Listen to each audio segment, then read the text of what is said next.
I have read hundreds of books and biology is the subject that interests me the most. Today I am ranking my top 10 biology books. These aren't academic reads. These are general books that everyone should read to know their own body, their ancestors, and be fascinated with life and Darwin's theory. Outlive by Peter Attia. If you are watching this, it's very likely you are gonna die with one of the four things: heart disease, cancer, Alzheimer's, or diabetes. And all of these four are chronic illnesses developed very slowly over long period of time. Now Peter Attia makes the argument that these four diseases are very deadly because our current medical system is not designed to manage or prevent these chronic diseases, but rather to treat these diseases after they have already happened. Outlive is basically a guide to prevention, and I am going to give this book every person turning 30.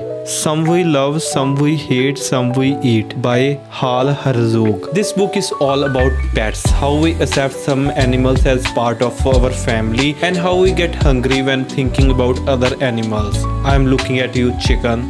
In some chapters, it dives deep into dog breeding. It shows how breeders are hurting dogs' anatomy just to get the perfect shape they want. Your Inner Fish, Neil Shubin. If you don't admire the complexities of our hand, our jaws, our genetic DNA, then this book will make you appreciate them more thoroughly. Each chapter follows paleontologist Neil Shubin through fields and shows how they literally dig into land to find our ancestral history. This book connects the gap from fish to amphibian who have neck, fins on the back and hands above. The author wrote the book in very simple language so everyone can understand this concept. You should check it out.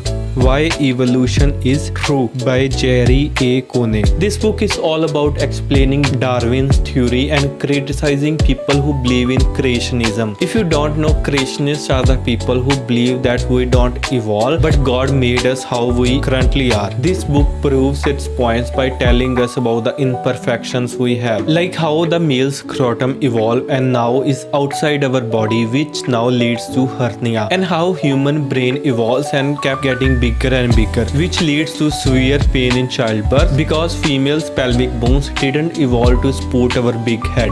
The Red Queen by Matt Ridley.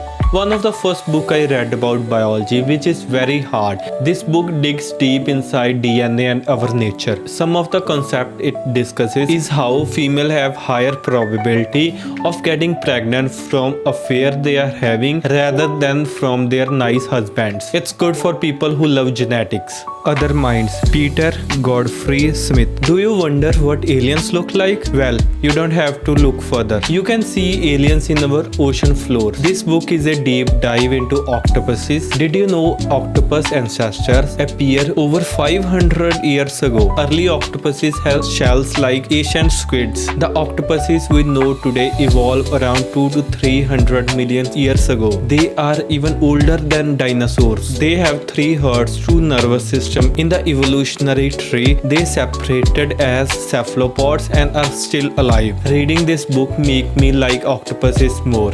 Guns, Germs and Steel by Jared Diamond. It's Sapiens but for nerds. It talks so much into detail about Spanish conquest of America, human settlement in different time around the world, and how animals have to be dumb enough to be domesticated and smart enough to be our pets. It explains how animals that took long enough to breed didn't end up getting domesticated by us, and how the growth of crop helped in our settlement. It's an interesting book if you love Sapiens. Mating in Captivity by Esther Perel. One of the best book on sexuality and how we express our deep desires while having sex. Author Esther Perel is a psychotherapist who has helped so many couples understanding each other. This book talks about how we are truly ourselves when we are Honestly, this is more of a mental health book than sexuality book. Sex at Dawn by Christopher Ryan and Casilda Jetha. A really controversial book and not everyone's cup of tea. That's why I read it. I like book that challenges my beliefs and help me understand things with new lens. This book says that inherently we humans are polygamous. It explains how modern romance sold us the idea of monogamy and how the church and government implemented it for stable economy. It also talks about how we used to live in egalitarian societies where women have more power and status. But when the concept of money came along, people start possessing things like gold and silver. Then women become possessions as well. Sapiens by Yuval Noah Harari.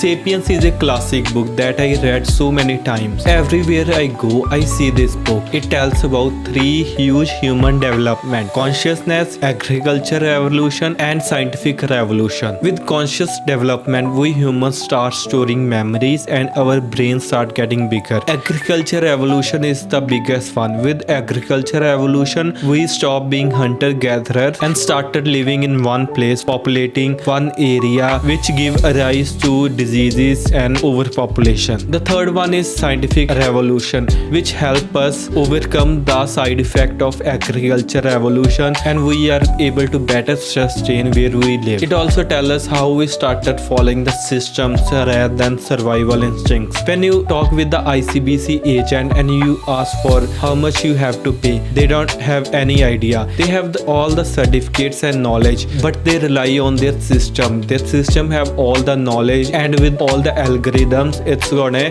better know how much you have to pay for the insurance rather than the human doing your insurance. Those are my top biology picks. If you like this and want to know the best books I have read so far this year, then check out this video. Peace.